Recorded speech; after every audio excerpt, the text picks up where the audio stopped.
going to answer a couple of email questions while I have a couple minutes here. Let's see. No. Have you ever been hurt vaping hard or had vape-related injuries? Of course I have, yeah. I've been hurt many times, from severe burns to like almost electrocuted, you know. Actually, probably the most common is from rotary wicks. You get cotton burns, you know, from the spinning wicks, and that takes like forever to heal. So, what was the worst injury I ever had vaping?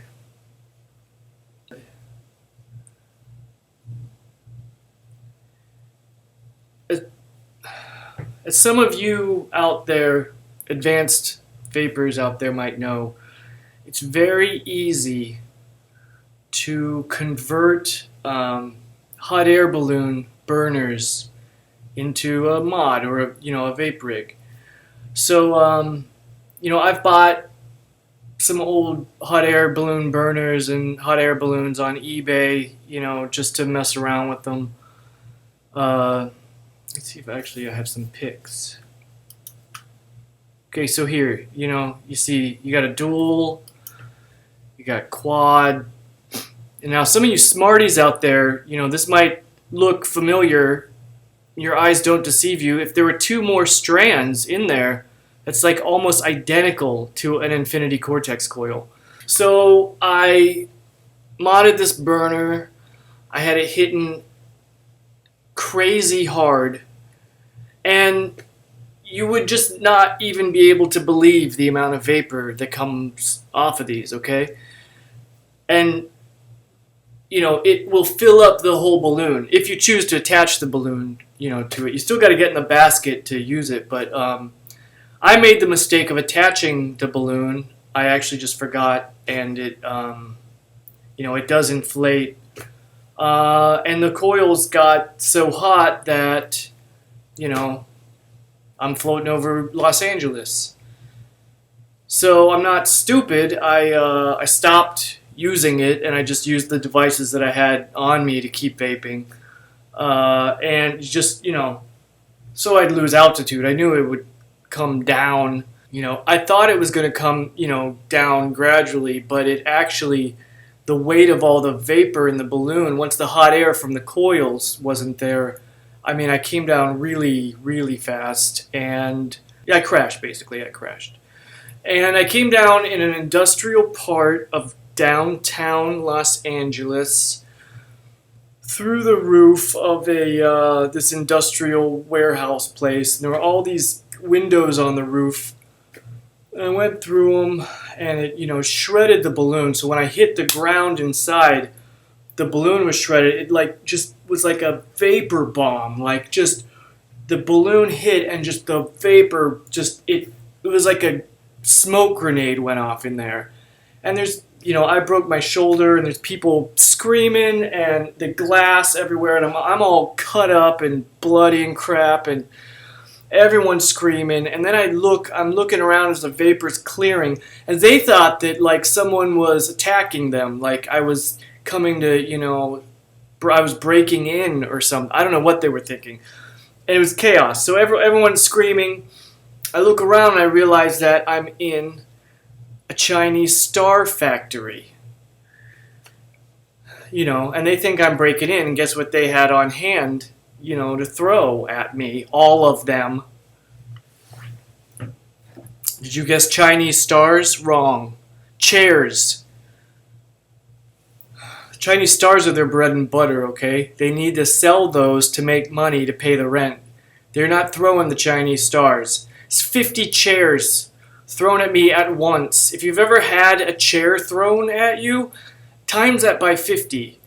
Okay, I was laid up for almost 4 months, like 3.5 months from that, So that was definitely a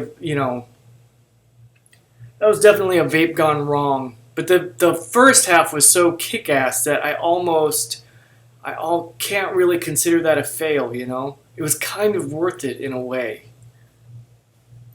Hey RavenVapes, you mentioned in your advanced coils video that you use a task box to power your mesh coils. What's a task box? Where can I buy one? A task box is a transverter assisted semiconducting case. And like everything in vaping, it's, you know, abbreviated. No, you can't buy one. You either know what it is and how to build them, or you're not ready. A task box isn't like a mod, you know. It's not like a high-powered box mod, okay? It's something totally different, and it's for a totally different kind of vaping, and one that's more advanced than you are. So just, you know, kind of look at it up on the shelf, and when you're tall enough to reach it, it's yours. RavenVapes, we've seen you throw shapes, but what other advanced vape tricks could you show us? Vape hard. I don't consider throwing shapes to be vape tricks. I consider it just an expression of the cloud, okay? It's not, I don't know why vapors think, you know, vape, you gotta be a show pony. Okay, everyone knows that tricks are for kids, right? We've all seen me throw shapes. You've seen it in my videos.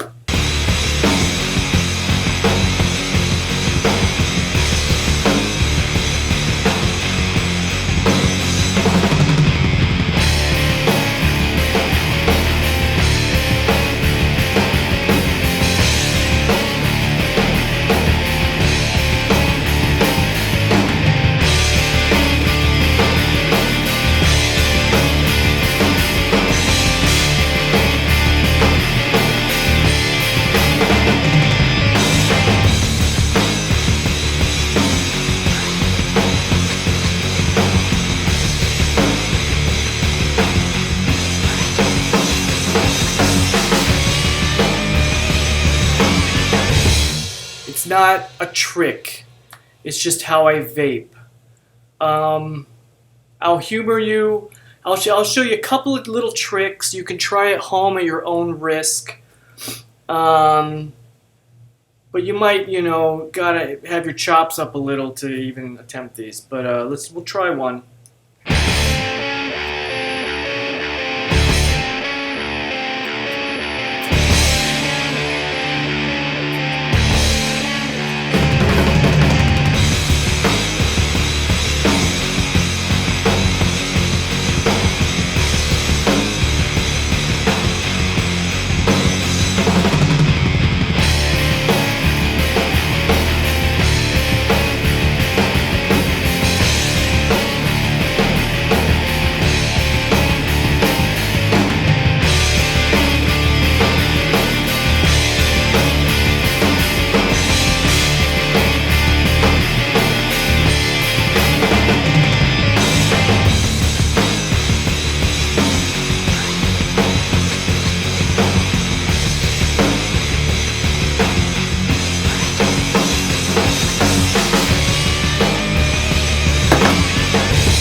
It's a vape diamond.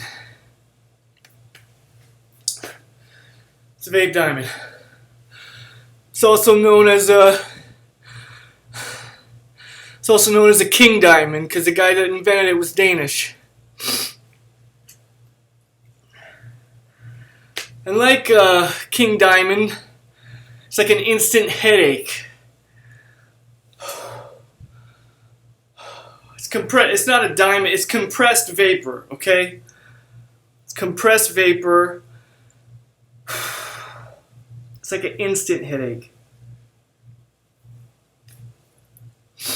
In about 2 hours, the center starts getting cloudy, okay? And then it sort of goes white and gets smaller, and then it just like fades away. I don't even know what it is. But that's the vape diamond. Try it at home. I only do it like once every 3 years, so you're welcome. Another thing that some advanced vapors do is you throw negative shapes. What the hell's a negative shape? That's where you blow out your vapor. Let's say you're blowing vape rings, okay? Rather than blowing out a ring, you blow out vapor and make it look like it's going around a ring that isn't there. So you're making negative shapes, like a ball. Like let's say we're gonna do a ball. It would look like this.